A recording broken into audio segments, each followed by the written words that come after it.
Hey guys, welcome back to London Lips YouTube channel where we always spill the tea. Chunks has said he will disown his kids if they choose not to be Muslim. So we're going to be talking a bit about this and listening to what Chunks has to say. That's my own you. Yeah. Something mental. Yeah. Leaving the religion. Mm-hmm. I feel like it's big drip. You can't do that one there. Yeah. You know what I mean? But it'd have to like be if he said if he wanted to leave, not be Muslim, you'd disown him. Yeah, I'd say, yo, that can't run for me. Yeah. So like, don't get twisted. Don't get twisted. You can leave it, but you can also come back. Mm-hmm. You get it? Yeah. But I feel like leaving the fold of Islam. Yeah. I can't part with you, man. You know what I mean? Like I know I'll always have that unconditional love. Where I see the youth and if I see him in a pass, I'm always going to try and stop it. But I feel like having that want to love this person without being under the fold of Islam, I can't part with that. I was surprised Chunks would say this, judging he will probably raise his child in the UK. Being disowned for not following the Muslim religion is nothing new. Listen to some of these guys' stories. Brought to them a Jamaican man to get married to. How did they react? They disowned me. No longer my daughter. As I age, I obviously understand my parents more and more. Don't feel like lingering on anything is like productive, maybe is the word. Maybe that's a trauma response, who knows. Not married, living in the suburbs of Ontario with a man I barely like. I don't think you ever stop feeling guilty. I think that you'll always have a little bit of guilt when you choose yourself. Come out as gay when I was 18, and it's something just my family couldn't accept, coming from a Muslim background. When you say came out, yes. What sort of conversation was that with your parents? A sit-down conversation, because it was something I knew from a very young age I was gay, but it was just something I couldn't voice and speak about, coming from the background and the religion that I come from. I was scared. I was absolutely petrified. Wow. So I think kind of years of learning from it and being comfortable to do it. At the time when I was 18, I thought I can't hide it anymore, and just sat him down and told him. And what was you scared of? Rejection. Yeah. Just you hear stuff, and I was just scared to get rejected. I think the worst possible outcome is what happened. I was kicked out. I had no money. I had absolutely nothing. Wow. I was the lowest I've ever been in my whole life, and I started a brand new life in Essex. Didn't know anyone, and so how do you make that transition, Janae? You know, you're kicked out. You're 18. You've got no money. You've got nowhere to go. You've got to move out the area, really. 100%, yeah. How'd you get by? A lot of sofa surfing to start off with. I had a few friends in Essex, stayed at their family home, kind of getting myself together. Okay. Ended up going to university, studied journalism. Excellent. Left it, finished, got a degree, started working in a bank. 3 years later, I was a bank manager. And then... Growing up, my parents were very religious. Like, I could literally not wear any short sleeves. I couldn't wear shorts, not even booty shorts. Like, even to my knees, I was not allowed.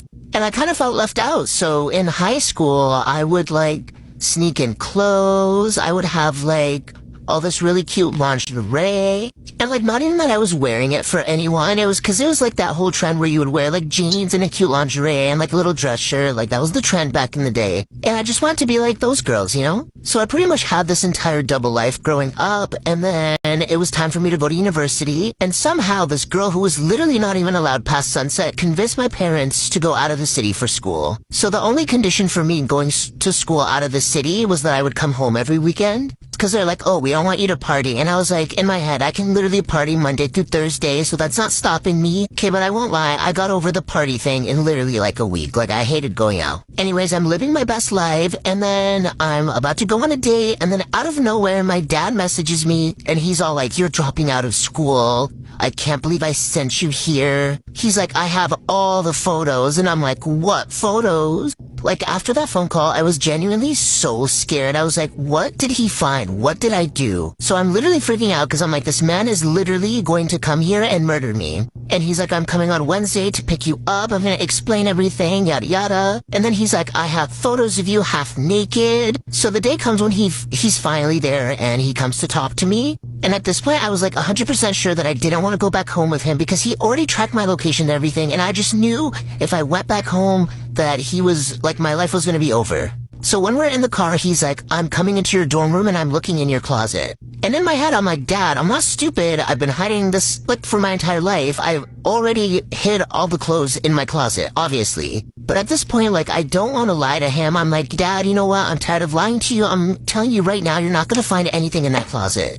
And he's just like so insistent on the closet. I'm like, I'm not having you come in and embarrass me in front of everyone like that. And he's like, if you don't show me right now, you're like, we're done. I'm driving off. And I'm like, I'm sorry, that's not happening. And he just drove off. Haven't seen him in 3 years. And then I didn't really understand what fully happened until a little bit later. What happened was my snake-ass brother who literally parties and goes out and comes home late at night and talks to girls and is literally a simp. And I know this because he literally flirts with girls that I know. Basically what happened was some girl was using my photos on my Instagram for her Tinder profile, and my Instagram was private. On my Instagram, I had a photo of me in my bikini when I went with my girlfriends to the beach, and my brother saw it on Tinder and told my dad. And my dad immediately just correlates bikini with sex, and he's like, oh my god, my daughter's a slut. She's sleeping around. My name's Mohammed, otherwise known as Akimo. And there was a time where my whole family just abandoned me. Nobody wanted to talk to me. Nobody wanted to know me. I was left alone, struggling for money, fighting jinns in my body. There was a time where I was unsure where my next meal was coming from. And another rough night that I had, I fainted during prayer, and I was on the ground for 7 hours, maybe six to 7 hours, and I woke up and nobody knew. Like, I had nobody to tell. Nobody would believe me in my family. Nobody was listening.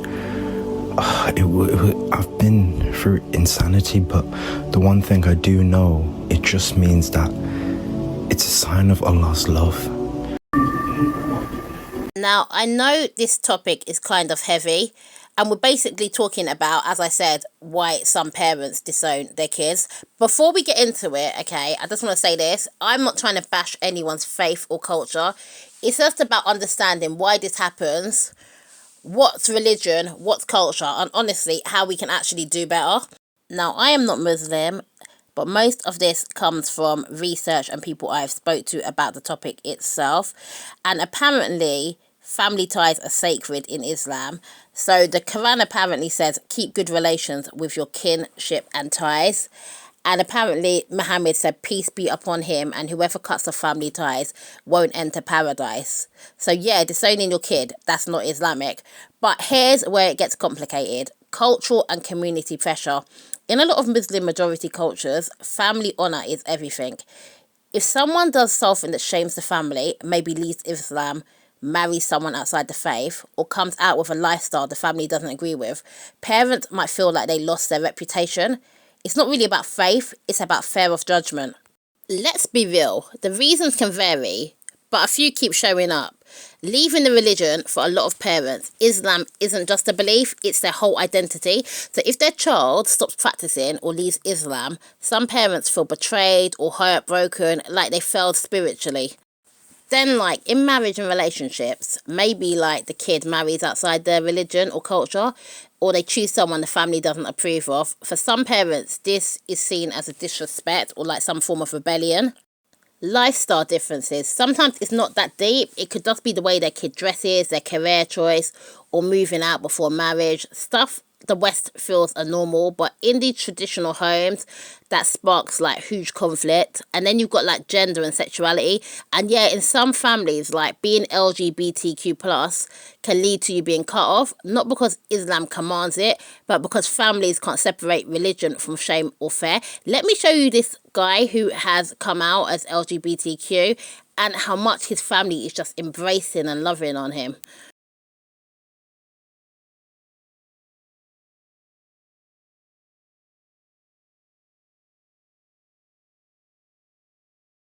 But most people aren't as lucky as him when they tell their parents something they don't like in the community. It's like queerness doesn't even exist. When it does, it's shame, it's silence, it's fear. I knew I was different from a young age, but I had to learn to hide it, to shrink it, to code switch, to pray it away. We are taught that being gay is a sin, that it's a disease, a Western problem. But what they don't talk about is the trauma of being forced to lie, to live a double life. So many men in our communities end up getting married, and not because they're straight, but because they're scared of being disowned, scared of losing their family. Even begin to understand that gay people exist. Like, they won't even say, they completely like, no, it's not real. Oh, he could never be gay. Whole time, like, your husband is gay, like, or your cousin's gay, like your uncle's gay. Yeah.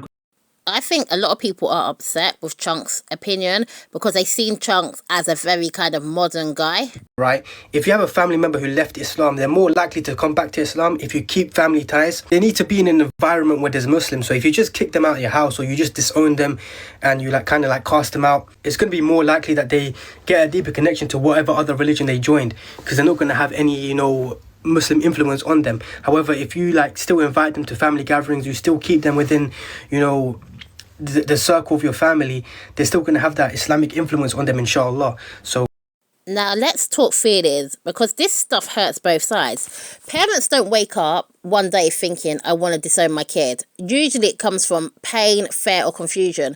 They're scared of losing control, of being judged, or of failing in front of their community. And on the other hand, kids who get disowned, man, they carry that wound for years. Some lose their whole support system overnight and they're left asking, if love was supposed to be unconditional, why wasn't it for me?